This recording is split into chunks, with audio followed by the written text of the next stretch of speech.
Welcome to the ACCA Performance Management, Chapter 8, Relevant Costing. In this session, we will break down relevant costing step by step with examples, examination tips, and decision rules. Let's dive in.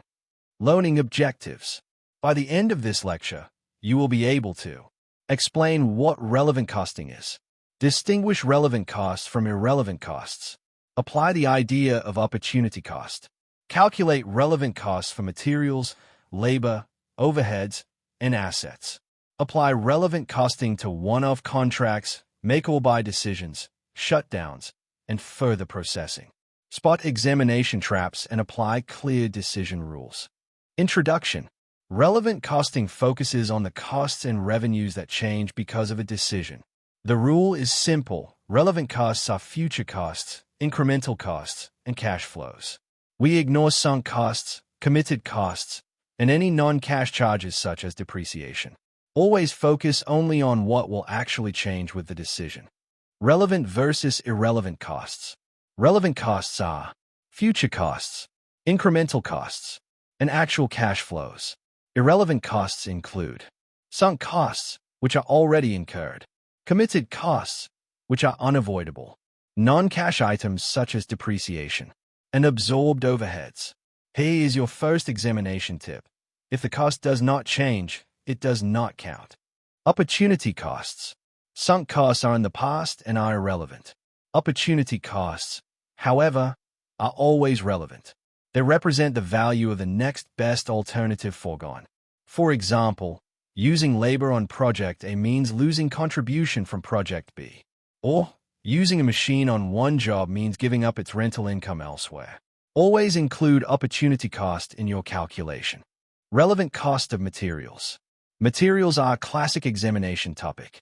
If the material must be purchased, the relevant cost is the purchase price.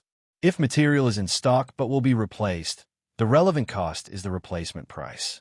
If material is in stock and will not be replaced, the relevant cost is the resale value or scrap value foregone. If the material is scarce, include the lost contribution from the best alternative use.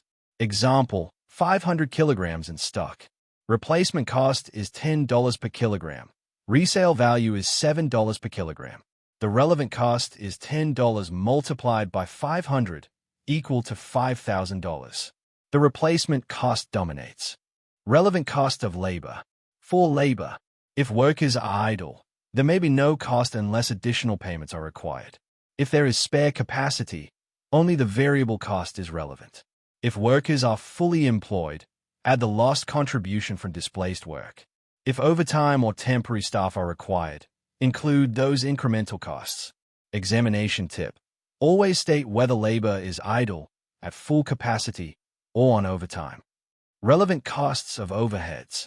Overheads. Variable overheads are relevant. Fixed overheads are relevant only if they are avoidable. Apportioned overheads are irrelevant. This is a common examination trap. Never include absorbed overheads when calculating relevant costs. Relevant costs of non-current assets. For assets, depreciation and book value are irrelevant. If the asset has a resale value, use that as the relevant cost. If the asset could be rented out, the rental income foregone is the opportunity cost. If a new purchase is required, the full purchase price is relevant. Rule: always think in terms of cash flows and alternatives. One-off contracts. For special orders, the decision is based on relevant cost equals variable costs plus incremental fixed costs. Ignore sunk costs and absorbed overheads. If the contract price is above the relevant cost, it is worth considering. Examination twist. Even if the price is below the full cost, as long as it is above the relevant cost, it may still be acceptable in the short term. Make or buy. General. Make or buy decisions compare the internal relevant cost of making versus the supplier cost of buying. Choose whichever option is cheaper, but do not forget qualitative factors such as quality, reliability, and long-term implications. Make or buy. No limiting factor. If there is no limiting factor, the decision is simple. Just compare the make cost with the buy cost and pick the lower one. Example: if making costs $8,000 and supplier price is $9,000, making is cheaper. Make or buy. With limiting factor. When a limiting factor exists, such as scarce labor hours, you must rank by contribution per unit of the scarce resource. Then allocate the scarce resource to maximize contribution. This is a favorite Kaplan examination style. Contribution per resource unit. Qualitative issues in make or buy.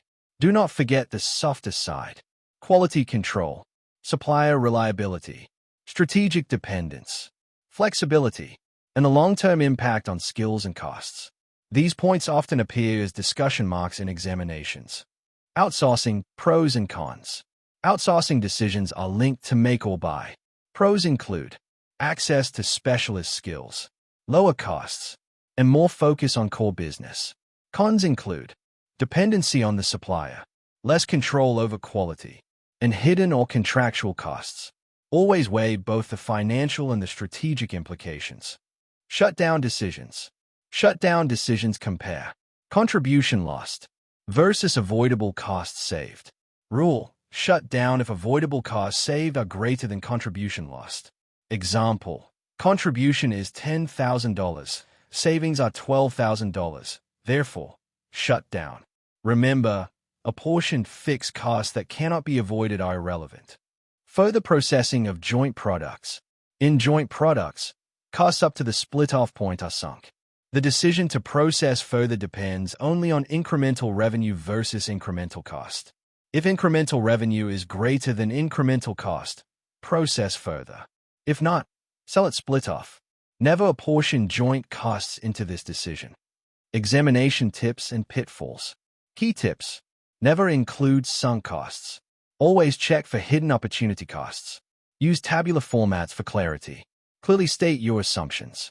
And remember, the examiner wants to see logical, decision-focused reasoning, not financial accounting. To recap, relevant costs are future costs, incremental costs, and cash flows. Irrelevant costs are sunk costs, committed costs, absorbed costs, and non-cash items. We applied these rules to materials, labor, overheads, assets, one-off contracts, make-or-buy decisions, outsourcing, shutdowns, and further processing. That is the essence of relevant costing, a vital decision-making tool for the performance management paper. That is it for Chapter 8 on relevant costing. I hope this made the topic clear and easy to follow. If you found it useful, you are welcome to like the video, share it with a fellow student, and subscribe so you do not miss the next breakdown. See you in the next one.